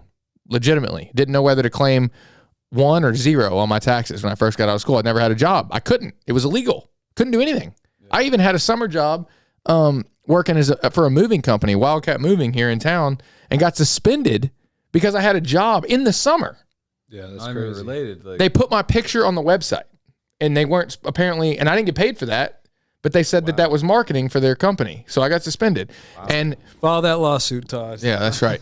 But my point is like those things are like the learning curve that the three of us have had to adapt to since graduating that they're getting to do now. They're going to figure out, the things that you don't know to ask. And that is invaluable. That's worth more than the money. It honestly is worth more than the money they're going to make in school, is having that leg up now. Because I'm getting a little bit off topic, but because he's going to be able to step out of college and know how to run a business that is him. It's him is the business. Oscar, each player, that's their business. It's themselves. If he knows how to do that and do it well, then he's gonna be great. Yeah. But I will say one thing: he'll never be as big as he is at Kentucky. He could be a great NBA player. He'll never have the popularity and stuff like that he has at Kentucky, just because of the fan base, just because of the way he plays. I believe without a doubt that his value off the court is more valuable next year in a Kentucky uniform in Lexington than it is on any NBA team, without a doubt. And that's what is good about the NIL. It will allow him to make the decision as far as when it's best for him to advance with basketball and no other circumstances. Spin it this way. Oscar's pitch to come back. He's a very selfless person. He can say, look, I want to come back to help Lexington businesses. Yes. Put them on the national map. He says that every Lexington business is going to be they're jumping all over my money, take my money, take my money. 100%. If we had that when we were back, because we were obviously like 4-year guys. This was my question. Yeah, Go for it. What do you think we could have done? Like, I'll tell you what mine would have been. You ready? Go ahead. Yeah. Okay. I would have gone to Deja Vu, the strip club, and I would have said, "Are you also the last option every night? Like me? Stop by Deja Vu for 20% off." That would have been my pitch. My pitch? Well, let me guess. The Are paddock. you going to the pitch or like who? Yeah. Well, Your top venture. so I kind of I'm joking, Mom. Deja Vu's dipped like, that was a good I idea. dipped my toe into this after me and Johnny were talking about earlier about my T-shirts, Won Every Game productions, and Won Every Game I played in. So I kind of got a taste of like a little bit of what is possible with NIL, and I can't even imagine if we all had that while we were playing and what we could do, because we have so much time on our hands. We're all creative people. We could figure out ways to monetize what we're doing, and I think it would have been cool, but I wouldn't change anything for the way it went. No, I mean, I was very lucky to be a part of that, and especially at the time that we were. I was 1 year late, but at the time, you can still file that lawsuit with the moving company. You're right. I can do that. I can do that. I don't know. I'm trying to think of a place where like everyone goes, like Local taco. That's what I was thinking. I was thinking right there. You and Marcus Lee's local taco. I could have did local Malone's. taco would have been. Every once in a while. That's who we need to call. He's asleep right now, I bet. Marcus Lee. I talked to him the other day, and he was like, on the airplane. But he FaceTimed me this morning. 2:30 this morning. He was drinking a beer, which means it was 9:30 this morning there. Yeah. I'm like, dude, you're a pro. What are you doing? Go ahead. Sorry. Local taco. Like I still every once in a while will literally just like tweet like, hey, I'm craving local taco. Like probably once a year. Yeah. Because I do. I haven't been here for like 2.5 years. That's literally where I'm going right after this. Back to Kyle. Ready? Just look at the camera and do 3, 2, 1 and then start talking. Kyle's my boy. He's been killing. Or don't. He's been killing. 1, 2.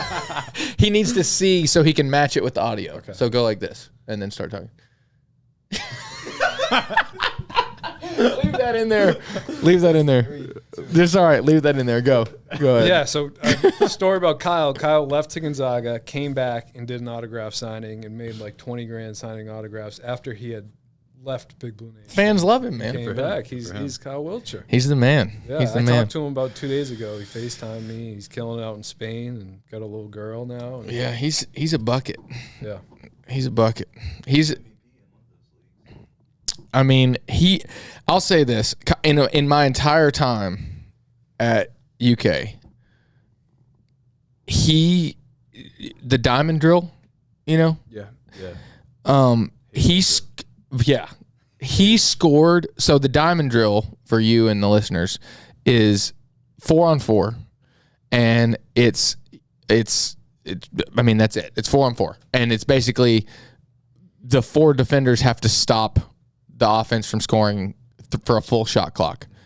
And which means no offensive rebounds, all the way down the line. You have to get a stop. And the way they did with us is you had to get like 3 stops in a row. Three in a row. Yeah, 3 in a row. Full shot clock, 3 stops in a row without an offensive rebound, right?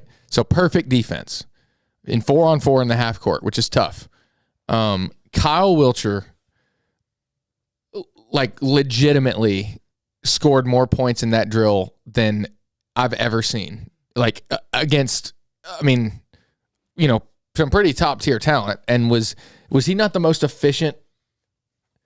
That was it. That was spot on. That quick release, like, he was impossible to guard in that. Granted, he couldn't play defense for shit. He's improved from tape I've seen. He's improved his defense, but at the time, his defense was very suspect. Very suspect. There was a time at Vanderbilt. Sorry, Kyle, if he's watching this, he won't. He probably Kyle won't. Wilcher. It was literally. It was bad. He remembers. I don't have to go into it. It wasn't good. Wasn't good. Going back to that drill, I remember one of the first times, like, my freshman year, I got into practice. I had to sub in for someone real quick off the side. Like, we were doing that 4-on-4, and we were on there. They stopped us like twice, and then on the third one, I remember this was like the first even shot I made in practice. This was how early on it was. So what happened was the shot clock was going down. I think it was like Charles Matthews or someone passed me the ball. And I literally, from like the top of the key, the shot clock, I literally looked up, it was already at 1. I literally just like touch pass it towards the hoop. Goes right in.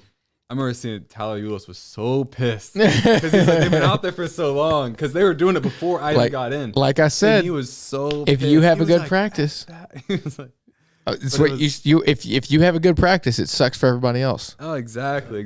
He was so mad. I didn't feel bad. I was hyped. How about Charles? Charles went on to Michigan and balled. Good for him. Yeah, I was happy for him. Me too. Johnny Juzang. Yeah, Johnny too. Yeah. Johnny's. He's in the conversation for National Player of the Year right now, isn't he? Yeah. He won't win, but he's up there. Him and Johnny David. Johnny Davis. Yeah, Johnny Davis. God, I hate Wisconsin. I think he took my number too. He took number 10 after as well. I believe so. Cease and desist. There you go. Yeah. We're just trying to be a better Johnny. There you go. I was there for 4 years. He was only there for 1 though. You got another one? My last thing is pretty stupid. Okay, go. We like that. You get it. We're probably at an hour right now.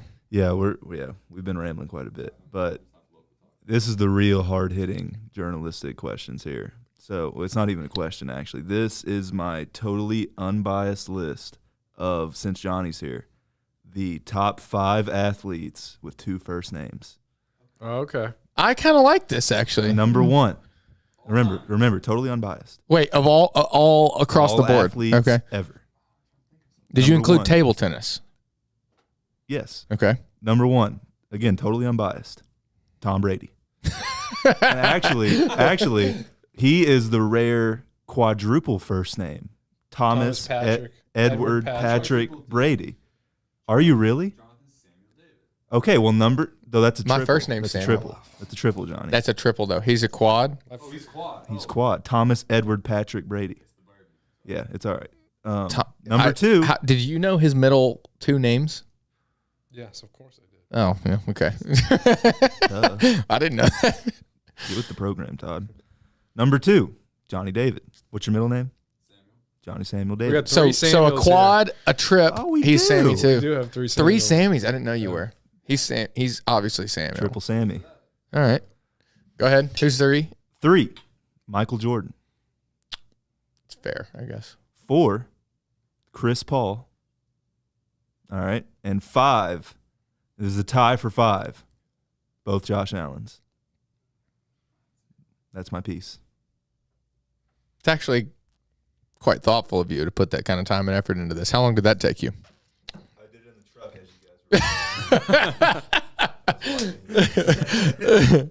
I wish we'd had a camera on you for that. You were super proud of that list. Also, your sweatshirt's kind of dope. You kind of forgot about Muhammad Ali. That's tough. That's a tough look for me. That is That's it. All right, we're just going to cut that because I forgot Muhammad Ali. Wow, throw Muhammad Ali in there. All right, I feel like we got to end with something spectacular. I want another. Let's think here. Let's be quick. We can cut this part too, but I want to end with another story. Yeah, I got all the stories, guys. Look right at me. I want to end with another story. You got something that we can say? I don't got shit. I know, but that's what it's what it's supposed to be for. Yeah. Honestly, I don't. Yeah, we just. Okay, hang on. Let's hit Tin Roof and make another story. All right. Ready? Stories 30, about 30, turkeys. 30, 32, 45. All right. That's fine. You can do that. Okay. So tomorrow we have the first alumni event that you will have been a part of, right? Yeah. And Sam and I, we got to do Big Blue Madness. What did you do? Yeah, he said he was there. I went to Madness the year after I graduated. Yeah. And then COVID's been a problem since then, right? Yeah. Yeah. Okay. So tomorrow we got an alumni event, which they always do on All-Star Weekend because we have so many All-Stars in the NBA now that can't make it. Of course, now we have like some of our teammates who are All-Stars, like that are at All-Star Weekend, so they can't make it still. But normally they scheduled it that way so that people could have a break from the league and come back. I guess they just didn't account for the fact that we were going to have so many. They would be busy. Anyway, tomorrow we got Alabama at home. What's the spread? Do you know the spread yet? Can't check it because of your phone? All right. I went to look for it today. But You should pay your phone bill. What's this podcast called? Seat 14. Seat 14 podcast. Do you know why?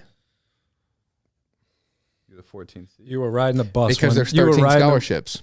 Oh. Is that not good? That's good, right? Really I good. thought you were riding a bus one day and you were the 14th seat. And Nope, that's close though.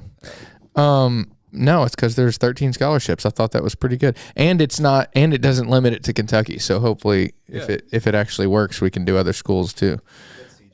The top thing I'm looking forward to tomorrow, though, I've never had Rupp ice cream. Oh my God, really? Ice cream, yeah. Well, you're not gonna want to wait. You're not gonna want to wait in line. I've never had it. I remember I told my senior day, I told Reed Travis, I was like, dude, we might just have to like walk up and go get You it. should have in uniform. You should have done that. You should have done that. They should have like. They should. That'd be fun. You know what it should have done is like after, like, you know how like you start as a senior, You get to go coming take off, a break, coming off the timeout. court, they should Yep. just have a cone ready for you, right? Or they call a timeout and you get to like go meet the vendor in the stands and they like get it on I've the met big screen. The vendor before, I forget where, but I remember it was like me, Mike Mulder, and Isaac, and we were talking to her. She's like, "Come up to 139." I don't know. I could be making that up. Yeah. That's what came to mind. She's like, "Right there, that's my station. I'll give you whatever." That's amazing. I was like, That's also illegal. Can't say that. I'm just kidding. All right. I'm We just didn't do kidding. it. We didn't do it. I'm just kidding. God forbid they come after you at post situation here. All right, hang on. The spread tomorrow. Not that we can bet in the state of Kentucky. Oh wait, it's still not out. It's still not I out. looked this morning in PA when I could bet on it. Nothing was. Yeah, there. but it's yeah. What's going on there? All right. Anyway. It's 18 hours from now. There's no line. Okay, so what do we think? There's Alabama's 25th. We're 4th. What do you think the spread will be? At home, I think they'd at least give us like 8.5. You think it's 8.5? Coming off that loss? I bet it's half that. It's half that. How much do we beat? I bet it's 425. How much do we beat Alabama at their place? Joking. Yeah. Yeah, it was. At Rupp too. I think So what do you okay? That's what I was gonna ask. What do you think home advantage should be worth in points? in points? Sam? They got a 0. Cameron does. No. Cameron Mills does say 0. He does. I disagree with that. I disagree. I disagree with it too. I don't think it's as heavy as a lot of people give it. Again, because of what I said, I think some athletes feed off of that. Like I would always I wasn't gambling when JJ Redick was playing at Duke, but I wasn't. I was 8 years old. But I think that I guess I was like 12. I don't know. I think that some athletes would benefit from that. I really do. I think they show up in that situation. I think there's some type of data we could pull. So data says 4 to 6 points for home court But there's advantage. a lot of difference between going to Correct. let's see. I know whatever you're going to say. Going to South Carolina versus going to Indiana. Going to University of Pittsburgh game versus at a Kentucky game. How much did anybody want to No, know? there's a difference when people get your phone number and start texting your sister and putting up Craigslist ads. And How about one more quick tangent. The SEC, like how annoying was like the cowbells at Mississippi State and the male cheerleaders doing the hoo-hoo at Texas Tech or Texas A&M. Pig Suey. Pig Suey. Pig, yeah. That the one in Arkansas? Yeah. Arkansas's Pig Suey. Texas A&M's got that thing, which is really frustrating and distracting. One thing I do respect about A&M is that they have the people running the student section. Like that student section. I like look, that. I'm not against that. I'm so distracted. Like, have you seen this? You probably don't even know what we're talking about. Yeah, but like, have you? They don't show them on camera the whole time. They're like constantly doing the, and like it's really annoying. Yeah.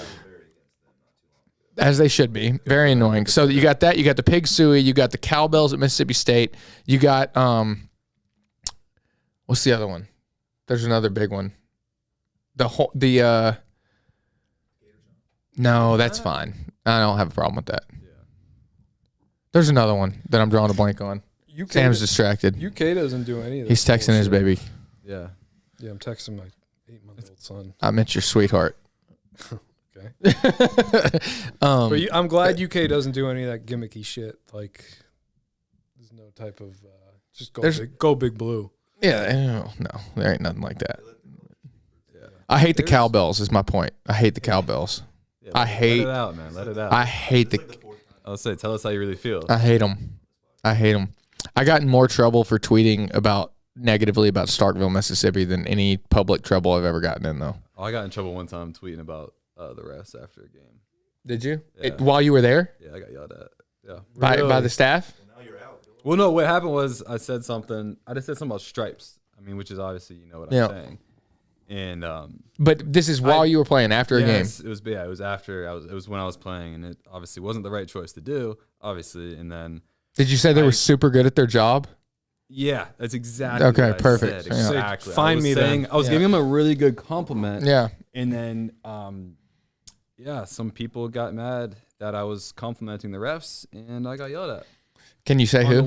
On the way from the bus to the airplane. Can you say who? You don't have to. Was it Deb? It was Deb. No, I'm just kidding. No. It wasn't one of them. It wasn't one of them. But I realized it was bad, and it was probably on there for maybe a minute. Then I realized, you know how like when you're caught up in the moment, then you look at it and you realize like, wait, I can't do this. Yeah. So that's why I got off of Twitter. Yeah. But someone told somebody, I'll tell you off this. No, that's fine. I ain't gonna do that. But yeah, because I remember I was so blindsided by it because I was like, I knew I was wrong, and they even texted me, and I was like, I'm sorry, I took it off, my bad. Yeah. And yeah. Hey, there's no. I never blame a loss on the refs, even though. And Sam and I mean, when we lost to Wisconsin, I mean that shot clock violation. That's what I was saying. When we lost to Wisconsin, there was a clear, blatant shot clock violation, which is made worse because you can review shot clock violations. And they did, and they still let it pass. That is absolutely absurd. But I believe that we should have never put them in a position to determine the outcome of the game. So I do not blame them. I think we were a better team than that. We shouldn't have put them in that position. Irregardless, there is no profession in the United States of America that you can't get fired for being terrible at. Oh yeah. Other than refereeing college basketball or football. There's also no profession that you can get that verbally abused at your job. True. They do. Yeah, that's true. I wouldn't want to be yelled at. That's true. By coaches. If the things that fans said to refs, like if you walked into like a Chick-fil-A and said that to someone, like you're going out, like you're leaving in cuffs. Yeah. If you walked into a Chick-fil-A and said what fans or coaches or players, even for that matter, say to referees in college basketball, you're leaving in cuffs. But so I'd be remiss not to say that, but still, it's absurd. So anyway, all right. What was I rapping with? Something important. Are we talking about the line of the line? Tomorrow, the alumni so I'm going to bet 4.5 is the line. I think we cover that. I saw it. We were 1-point favorites at one point earlier this week. Who put that out? It's not out on. It was Caesar's, not Caesar. Not the Caesar that Caesar just salad. Caesar Sportsbook. Yeah, not Caesar. They said it was. They said we were 1-point favorites, which I tried to bet my house, but it didn't work. Yeah, well, that's I'd true. at least give it like 5.5, 6. I think it's going to be 4.5. But if you're saying 1, I'm saying maybe it was just like blowback from the Tennessee loss, but like on Monday. I was pretty much saying we're going to lose at home is what they're trying to like. I can't believe that it's. Well, I haven't seen. So I looked at Caesars and I didn't see anything yet. But I'm not saying you're wrong. I just don't. Maybe I think it changed, but on Monday it was 1. Yeah, I think it'll come out at 4.5. I think we're going to cover that. But regardless, do we cover 4.5 if it comes out at that? Oh yeah, 4.5. But Definitely if it's 8.5, do you take us? 8.5, I'll take that too. You take us at 2? Yeah, all right. Okay. I mean, it might be like a 6-point game at the end. Some free throws. Yeah. So you're taking double. You're taking a double-digit win. I'll take that. Yeah. Okay. All right. Yeah, you know they're out. All right. I know they're out. I like it. The confidence is surging. I love it. I do. This Alabama team though is a crapshoot. They've beat how many top 5 teams? 3 top 5 teams, right? Baylor, Gonzaga, Baylor, and weren't they all? who's the other one? I know the Baylor one was at home. I know Baylor was at home. Or did they beat the other people at their place or neutral or neutral? Gonzaga was neutral. Dude, Rep's a hard place to play, man. Yeah, I wish they have some, I wish the for 30 some like. I wish the students were all around the court though. It's probably Definitely. Yeah, me too. Look. about We know the boosters. We're friends with the boosters. I mean, one of them's names was on the practice court. They're the support that they have for this team is phenomenal. Like win, lose or draw. Mm-hmm. But it does affect like the student section is limited. Yeah. I still think even with that, He said there's no reason that Arkansas should have a superior home court than Kentucky, just because they could hear that. I don't think that's true. I think just because the fans aren't on the floor doesn't mean it could be better. But you walk in a Rupp and you look around, you're agree. Like, holy shit, there's like 23,000 people here. But also it works the other way where you see guys go off like they've never, like they get a superpower, Which is exactly why I'm saying I think I would feed off that energy. Yeah. So I don't know. It's hit or miss per player to player. But either way, we're excited because Kentucky's doing this. They're bringing us all back for alumni weekend. So Johnny's in town from Pittsburgh. Sam is in town from Fort Lauderdale. And I'm in town because I live here. So, so we're gonna get to enjoy that, and our former teammates and generations of the past. It's gonna be a good time. So we're looking forward to that tomorrow. Appreciate you guys joining. Yeah, thanks for having me. Cheers. Sam's out. You can make my check out. Is it the Budweiser and the bourbon pays us, right? For this? Correct. Just get your check on the way out the door from the secretary, and Jordan and I'll be Jordan and I will be right back to wrap this up. We want to take a moment to tell you about our friends over at Liquid IV. Liquid IV's Hydration Multiplier is a great tasting daily electrolyte drink mix that utilizes the breakthrough science of cellular transport technology to deliver hydration to the bloodstream faster and more efficiently than water alone. Just add the electrolyte powder to your water and let CTT do the rest. With 3 times the electrolytes of sports drinks, as well as 5 essential vitamins, Liquid IV comes in convenient, travel-friendly, single-serving packets. It is non-GMO with no artificial ingredients and comes in 8 delicious flavors, including lemon lime, pina colada, watermelon, passion fruit, guava, acai berry, apple pie, and my personal favorite, strawberry. So head on over to liquidiv.com. That's liquid-iv.com and plug in code SEAT14 at checkout to enjoy 25% off of your order. Liquid IV, fueling life's adventures. Well, that's about as much as you can ask for. Yeah. I mean, the cool thing about getting to vibe with those guys is we all went through a similar situation, a little bit different with each one of us, but Jonny is actually my quintessential UK walk-on because my viewing, like I really started to get into it big time your last year, and then throughout his 4 years there, I was like, that's my guy. And then he started doing that all access stuff, and that was just great. That's probably some of the best content to come out of a locker room environment. 100%. And the cool thing about social media has got a very dark, dangerous side, but it's also got an extremely enlightening, motivational side.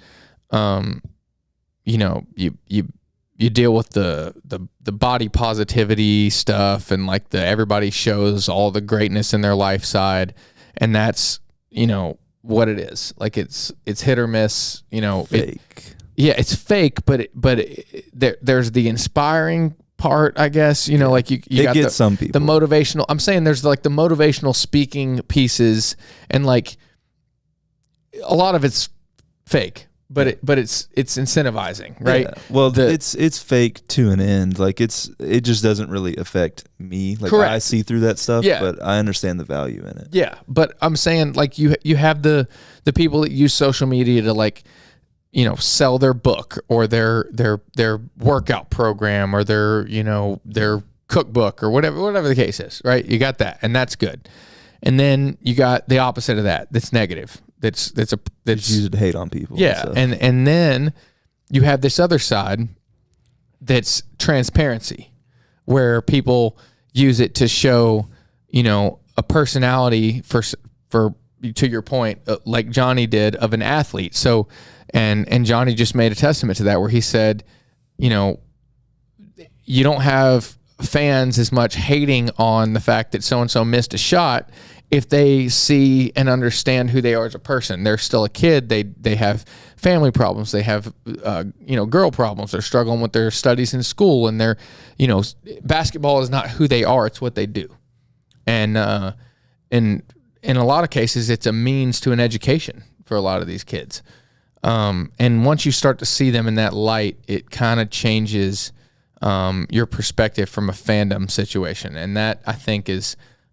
Again, like we talked about in the last segment, that's what a lot of this NIL stuff is going to get to do. It's going to show you, it's going to, not only educate the player on the way that the real world works as far as business and how to manage money and things like that, but it's also going to be a very transparent window to what these guys are dealing with and who they are as a person. Yeah.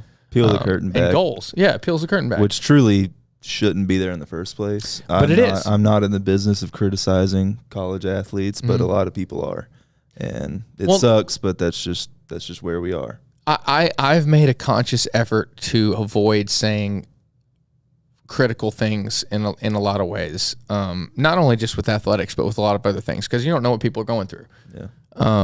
And that's something that I dealt with firsthand in college. I either myself dealt with or saw teammates of mine deal with that type of critique.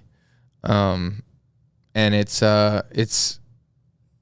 unfair. I mean, I don't get to come to your job like we talked about with the Chick-fil-A thing. I don't get to come to your job and tell you how I feel about your performance, like as a patron that has nothing to do with your paycheck. I don't get to do that. It's illegal, actually, to do that. And not that I'm comparing the two. Like basketball is for sport, it's for show, it's for entertainment. I'm not saying that they're not absent from criticism, but criticism between the lines is one thing. That's one thing, and it's just it gets to be a lot. And we're living in a world and an era these days that these kids are so accessible with tweets and comments on Instagram and direct messages and these kinds of things that.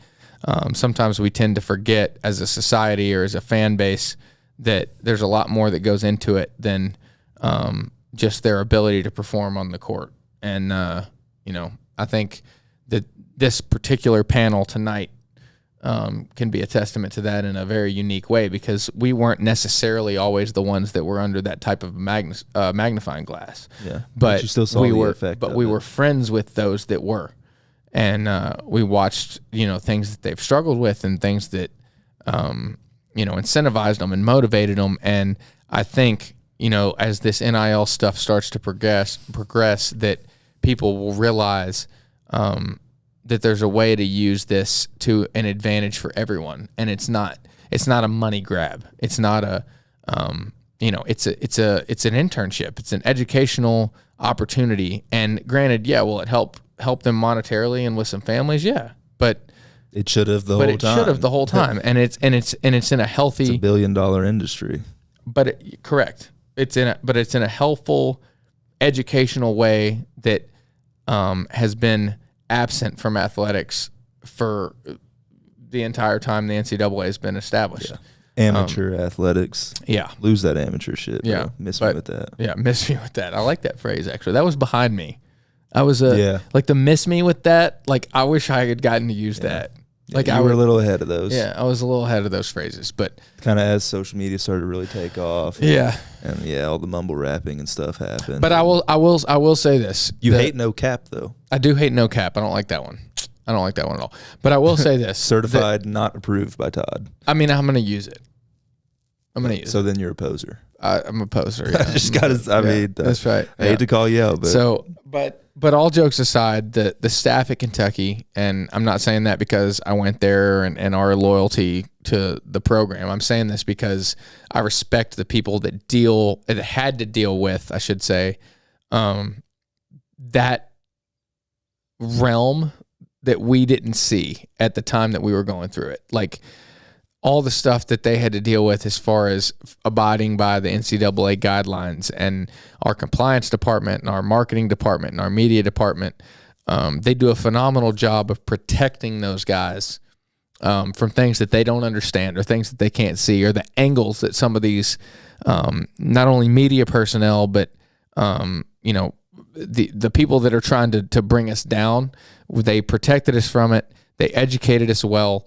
And that's why you have the outlook that the three of us do. And that's, I can't thank them enough for that, because it's something that they were able to provide us, even if they couldn't provide us the work experience or the, those things that we were lacking because of the NCAA rules. And they did a phenomenal job at it. I have the utmost respect for them and the program that Kentucky's built behind those groups of people. Those are the ones that live in the shadows that don't get the credit. The NCAA acts like it's about the kids. You gotta know those people. Those people are the ones about the kids, and they're doing that with zero shine. I mean, those people that are putting that time and effort and energy in and dedicating to protecting us from what we don't see as the enemy is you don't see it till later, and I have the utmost respect for them. So I'm not going to name them by name because that would be unfair. They know who they are. They know who they are, and there's lots of them across the country that neither of us at know every as school. well. At every school, and some of them I know that have been at Kentucky that have moved on to other schools. But just know that at the time we thought that you were being overbearing. We appreciate what you've protected us from down the road. So thank you all for that. You know who you are, but the education is far more valuable to me now, and those of us now, Sam and Johnny included, than possibly even the business degrees we got from university, to be honest with you. But it's been a blast. So I guess we're gonna wrap another episode, man. Yeah, we're gonna have a different scene next time beyond the horse of the bluegrass here. We're going to have a different scene moving forward in episodes coming forward, so we're excited about that. And let's bounce back and drop. Yeah, let's feed them. Let's feed them about 20. Just blast Alabama 25. By 20. Is that too much to ask for? I don't think so. I think they deserve it, honestly. They've gotten a couple wins they didn't deserve. Yeah. Let's bring them back down to earth. Although we kind of already did that once, but now we're kind of reeling maybe. No, it's time. Yeah. We're going to lay the hammer down. Even 2 or 3 guys down tomorrow. It's time for my man Kellen Grady to get the role that he deserves. It's true. That I've been. I think if he steps into that role, that this team is unstoppable. I do believe though that Ty is. I mean, goes without saying, but I think that Ty is an unbelievable integral part of what this roster needs. Yeah. I pray for not only our team's sake but his sake that this injury is not, quite as bad as it seemed.